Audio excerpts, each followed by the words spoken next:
नमस्कार.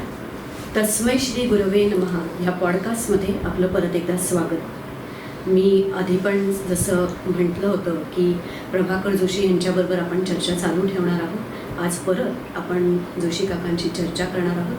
गेल्या भागामध्ये जसं ते म्हणले, भगवान श्रीकृष्ण सांगतात, परित्राणाय साधूनां विनाशाय च दुष्कृतां धर्म संस्थापनार्थाय संभवामी युगे युगे.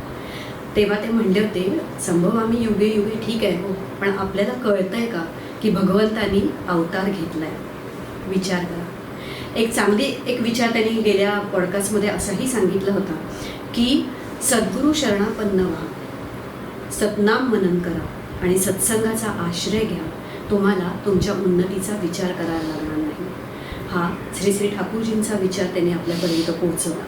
ही चर्चा आज आपण परत पुढे नेणार आहोत. आपल्या सगळ्यांचं परत एकदा याच्यामध्ये स्वागत. नमस्कार. नमस्कार. परत पुढे चर्चेला सुरुवात करूया.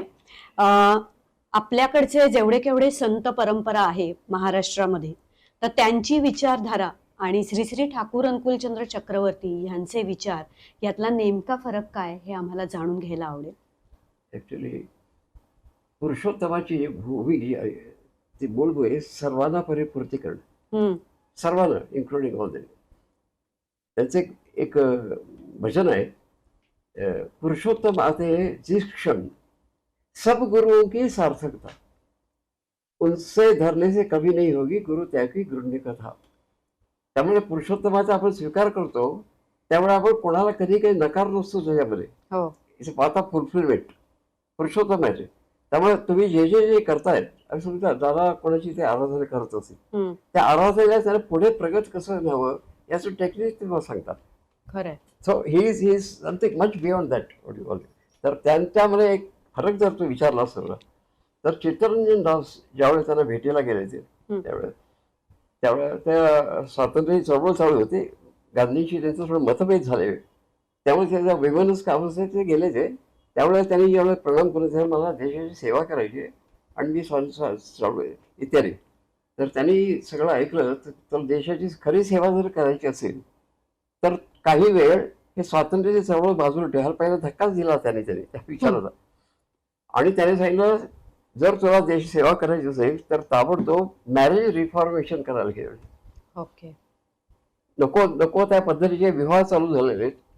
आपल्याकडे अनुलोम पद्धतीच्या शास्त्रशुद्ध जे होतं त्याला प्रतिलोमने टक्कर द्यायला सुरुवात केली आणि त्याचा परिणाम असा झाला की निकृष्ट संतती ही निर्माण व्हायला लागली त्याच्यातून. आणि मग ठाकूरजी त्याने विचारलं, जर स्वातंत्र्य तुला हवंच असेल तर टिकवण्यासाठी जी माणसं आहेत का तुझ्याकडे, योग्य माणसं निर्माण कर, मग तुझी ही लोकशाही आहे ती टिकेल. तेव्हा 100 वर्षापूर्वी जवळ त्याने वॉर्निंग दिली. 100 वर्षापूर्वी 1923 साली ती वॉर्निंग आता खरं ठरली की तुमची डेमोक्रेसी जर व्हायची नसेल तर तुम्हाला विवाहाचा संस्था आहे त्याला ताबडतोब त्याकडे लक्ष नाही म्हणावे. आणि तो माझा पॉईंट मला दिसला की मला कुठेही त्यांनी कुठे असलेलं डायरेक्शन मला कुठेही सापडत नाहीये, अप्रत्यक्ष मला माहिती नाहीये. पण त्याच्यावर इतका जोर त्यांनी दिला की सर्व ते बाजूला ठेवा चळवळी आणि मॅरेज रिफॉर्मेशन करा. योग्य मुलगी योग्य घरात जाते की नाही तुम्ही पहा. चांगली भूमी आहे त्याला निकृष्ट बी वापरू नका, हे साधूच तुम्ही वापरता. काही परदेशामध्ये चुकीचे जर माहिती ब्रीडिंग जर केलं, ॲनिमल ब्रीडिंग, त्याच्यावरती फौजदारी खटला भरला जातो. मग ठाकूर म्हणाले, जर प्राणीयुक्तामध्ये जे तुम्ही हे तत्व वापरतात तर मनुष्य प्राणाला सुद्धा तेच लागू आहे. कारण आपण सगळे एका तत्वाशी बांधलेले आहोत सगळे. मग तो कुत्रा असं मांजर माणूस असं कोण असेल, तर सर्वांना एक तत्व ज्यावेळी लागू होतं त्या तत्वाला पायमली तुम्ही करू नका. आणि त्याच्यात तुमचं हे आहे आणि त्याच्यामध्ये तुमचं खरं वैभव आहे. म्हणून ह्या मॅरेजचा त्यांनी जो मुद्दा उचलून धरला तो माझ्या दृष्टीनं अत्यंत महत्त्वाचा ठरला. त्याने ज्यावेळी सांगितलं दीक्षा, शिक्षा, विवाह, इंडस्ट्री, ह्या 4 जे आहेत हे 4 खांब आहेत व्यक्ती जीवनाचे, दाम्पत्य जीवनाचे, सामाजिक जीवनाचे आणि राष्ट्रीय जीवनाचे. ह्याला जर उभारा द्यायचा असेल तर हे 4 खांब आहे. त्यातला जो मॅरेज त्याने जो सांगितला त्याच्यावरती म्हणजे तो फार भर त्याने दिला. तो दुसरा विषय तो अलग आहे. पण मला सांगायचं की त्यांच्या इतर संतांच्यामध्ये मी फारक म्हणून सांगत नाहीये, पण काळाची गरज म्हणून पुन्हा सांगितली. म्हणून ते खरंय. काळाची गरज त्यांनी ओळखली, नाडी ओळखली बरोबर. आणि त्यांनी बरोबर डायग्नोसिस केलं की इथेच प्रॉब्लेम सगळा तयार झालाय. आणि ते आम्ही बघतो सगळे. डिस्ट्रक्टिव्ह टेंडन्सी असलेली ज्यावेळी येते त्यावेळी काय होतं, आता भारतात आपण बघतो आहोत ना, हे खून, हाणामाऱ्या, अत्याचार, अगदी भ्रष्टाचार खरंय. येतं कसं? माणसाची बुद्धी होतीच कशी? Because you are born with a lower instinct, destructive instinct. त्याचं खूप वर्णन ठाकूरजींनी केलंय, ते मी आता सांगू शकत नाहीये. पण त्यांनी वर्णन असं केलंय की ज्या वेळेला समागम होतो त्यावेळेला चुकीचा विवाह असेल, ती स्त्री म्हणे she is literally kicking the husband असे शब्द त्यांनी वापरले की मला कुठल्या नरकात तुम्ही घेऊन जाते. सगळे तिचे जे पितर आहेत ना सगळे ते ओरडत आहेत की मला नरकात घेऊन नकोस, तू काय करतेस म्हणून. आणि ते डिस्ट्रक्टिव्ह टेंडन्सी त्यांनी दिलेले शाप सगळं त्या त्या ह्याच्यामध्ये संततीमध्ये, अँड दॅट बिकम्स ए प्रतिलोम समजा अँड डिस्ट्रक्टिव्ह टेंडन्सी. ते म्हणाले एखाद्या राष्ट्राला जर तुम्हाला नाश करायचा असेल तर शस्त्राची आवश्यकता नाही, बॉम्बची काही आवश्यकता, काही युद्ध वगैरे काही नको. प्रतिलोमचा तुम्ही प्रचार करा, ते राष्ट्र धुळीला मिळालं म्हणून समजा. अरे बापरे. आता काय ह्याच्यापेक्षा आणखी काय सांगणार ठाकूर सांगणे. खरंय. खूप अजून त्यांनी आणि त्यांनी प्रत्येकाला हे पटवून दिलं. हे कसं असं असं नाही आहे, शास्त्रशुद्ध विचार त्यांनी मांडले. तर त्यांच्या मुळापासून जर आपण वाङ्मयात विचलं तर कोणी नकार देऊ शकणार नाही, इतकं त्या तर्कशुद्ध आहे. आणि आता त्याची काळाची गरज आहे म्हणून त्याच्यावर त्यांनी जास्ती भर दिला आहे. आणि म्हणून तो मला एक निराळा त्यांच्या वचनामध्ये मला एक दिव्य असं एक वचन दिलं, इतरापेक्षा थोडं निराळ पण सगळ्यांची परिपूर्ती करणार. अगदी खरंय. खूपच छान. मला असं वाटतं आज एक नवा विचार आपण ऐकलाय. आपण नेहमीच म्हणतोय पुढची पिढी बिघडतीये, पुढच्या पिढीवर कसे संस्कार करणार, पण ह्या सगळ्याचं मूळ हे विवाह संस्थेत आहे. आणि त्याच्याबद्दल आपण कशी सजगता पाळायला पाहिजे हे प्रत्येकाचं आद्य कर्तव्य आहे. जर का पुढची भावी पिढी, समाज आणि राष्ट्र हे चांगलं घडवायचं असेल तर उत्तम विवाह संस्कार ह्याला दुसरा पर्याय नाही. पुढच्या प्रश्नाकडे वळूया. एक आदर्श कुटुंब पद्धती आजच्या आमच्यासारख्या पिढीसाठी आदर्श कुटुंब पद्धती हवी असेल तर नेमकं कसं असायला पाहिजे? आदर्श कुटुंबामध्ये एक असायचं, एक आदेश मी जो चले उसही समाज हुआ असं त्यांनी इथं सांगितलंय. समजा घरामध्ये आई वडील आहेत, मुलं आहेत, ओके, मुलं सगळे खूप शिक्षित आहेत, अमुक विद्वान आहेत सगळे, पण त्याचे मतभेद निर्माण व्हायला लागतात. त्यावेळेला ते घर कसं टिकणार? तर ठाकूरजींनी सांगितलं त्यांच्यासाठी इमिजिएट जो आदर्श आहे त्यांचे आई वडील आहेत. जर त्यांनी वडिलांचं एकाच ऐकायचं, मग आपण सगळे मत बाजूला ठेवा, त्यांच्या मताने जायचं, ते घर टिकेल, नाहीतर ते घर उद्ध्वस्त झालं मी समजावं.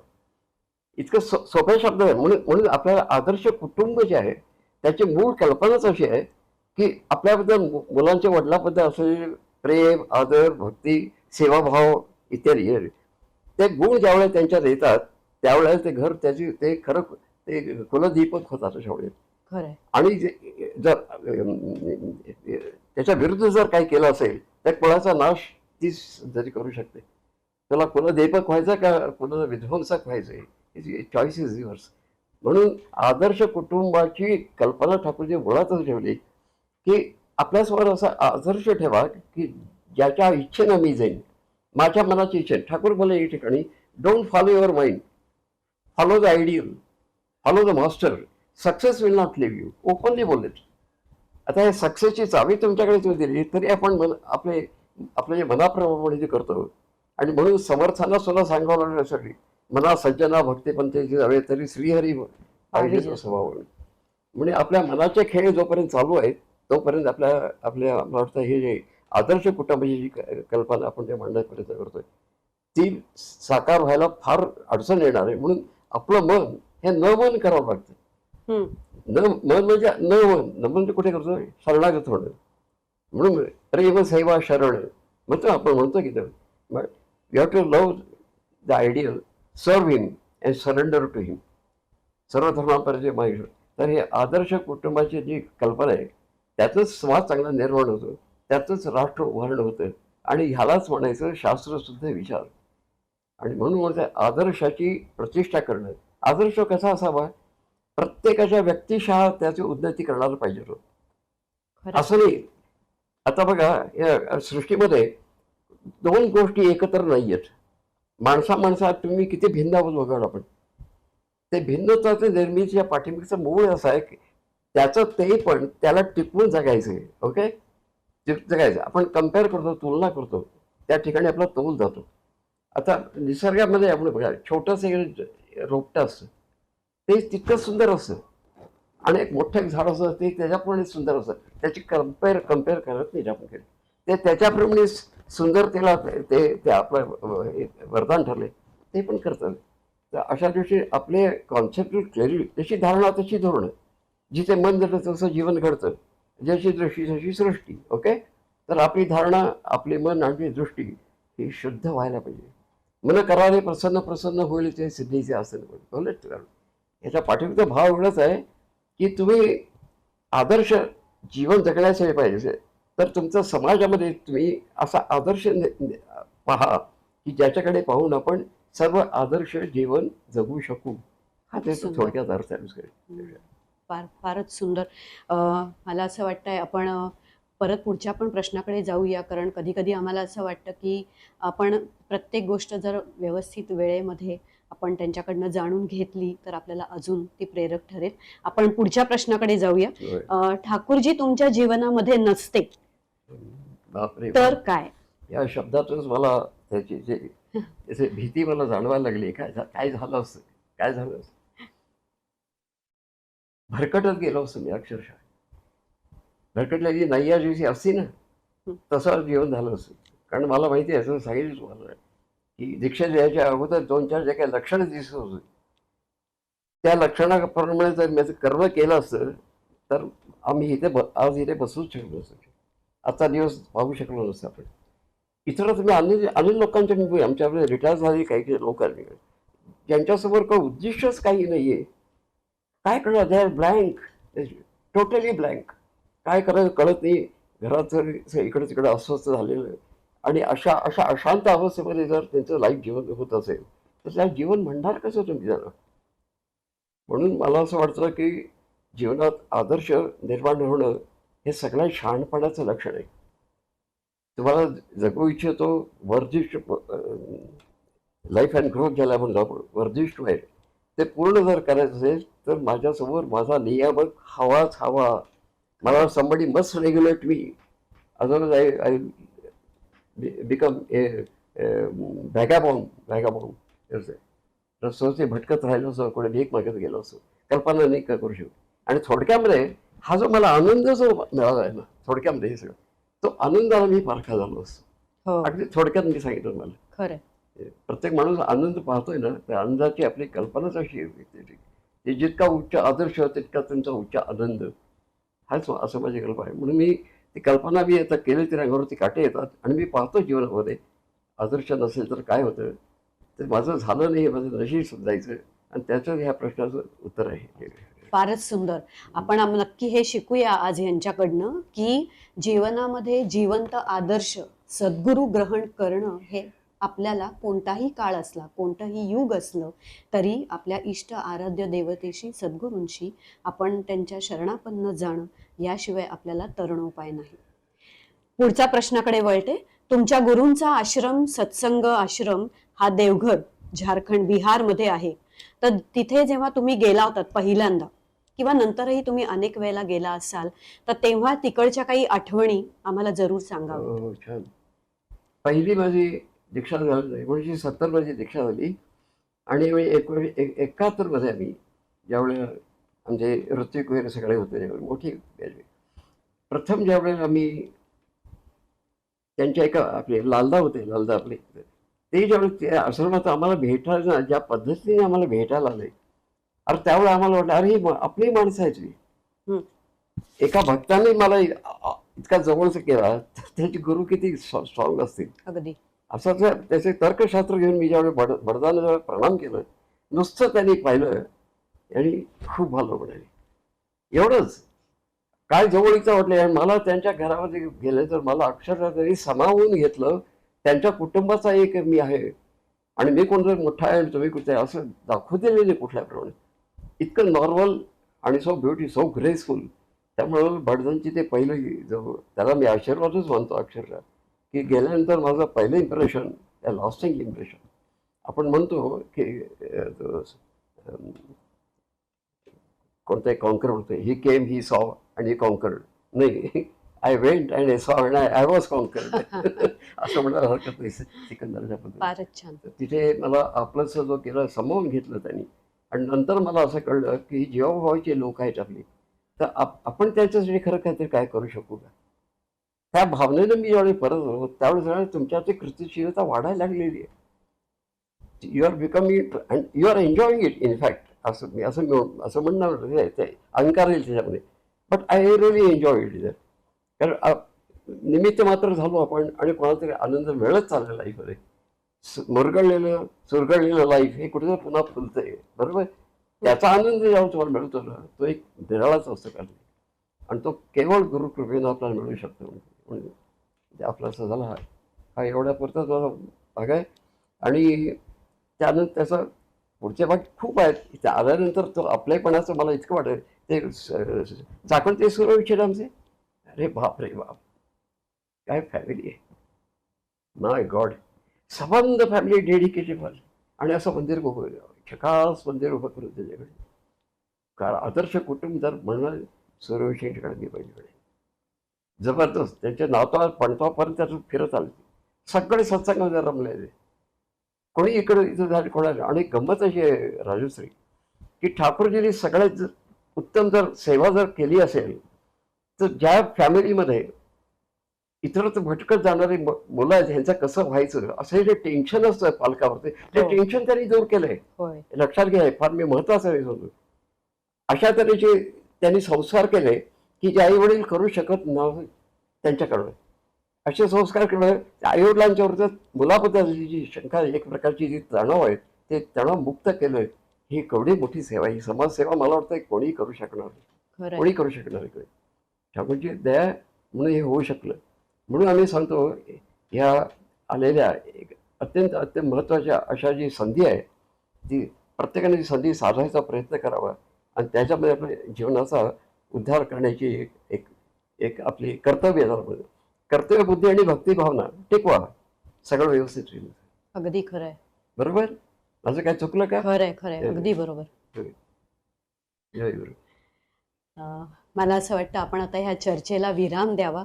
मी तुम्हाला अगदी सुरुवातीच्या पॉडकास्टमध्ये असं म्हटलं होतं की स्वच्छ सूर्यप्रकाश असताना मी एखादी पणती लावायचा प्रयत्न करणं, याच्या मी हे असं का म्हटलं असेल तुम्हाला या सगळ्या चर्चेतनं नक्कीच कळलं असेल.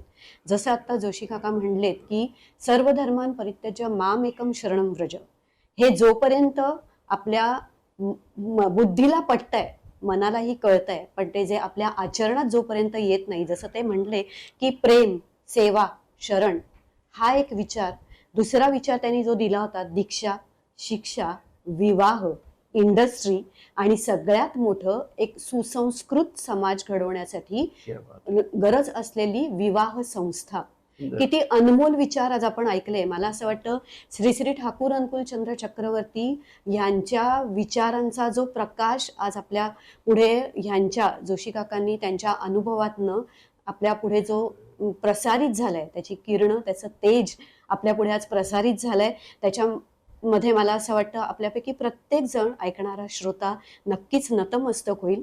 पण ही नतमस्तक अवस्था इथपर्यंतच राहणं, याहीपेक्षा त्यांना जास्त आनंद होईल जर आपण ते आचरणात आणू शकलो आणि पुढे आपल्या पिढीला, आपल्या आजूबाजूच्या लोकांना देखील आपण त्या प्रवाहामध्ये आणू शकलो तर सगळ्यांनाच ते सहाय्यभूत होईल. हे एवढं आपण बोलूया. आपण आज थांबूया.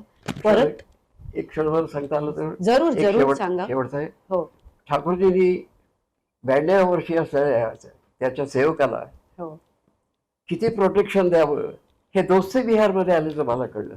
अगदी सुंदर लोकांच्या मध्ये त्याने ठेवलं की ज्यामुळे मला कुठल्या तरी त्रास होणार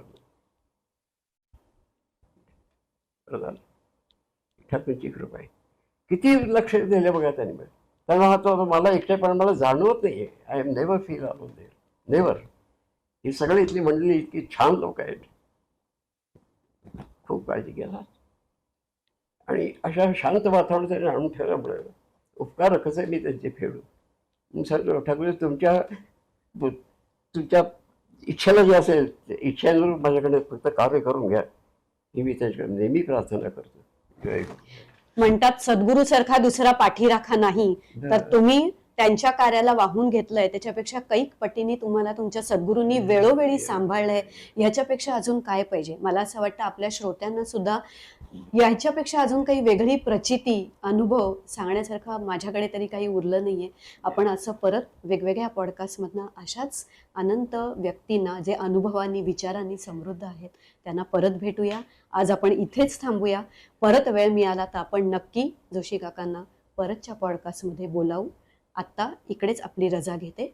अनेक अनेक धन्यवाद, नमस्कार. आणि मला खात्री आहे की तुम्ही आमचे हे आत्तापर्यंतचे सगळे पॉडकास्ट आपल्या मित्रपरिवारामध्ये तुम्ही नक्की शेअर करा, जेणेकरून आमचा हाच हेतू आहे की एक गुरुसेवा म्हणून आम्ही हे करतोय.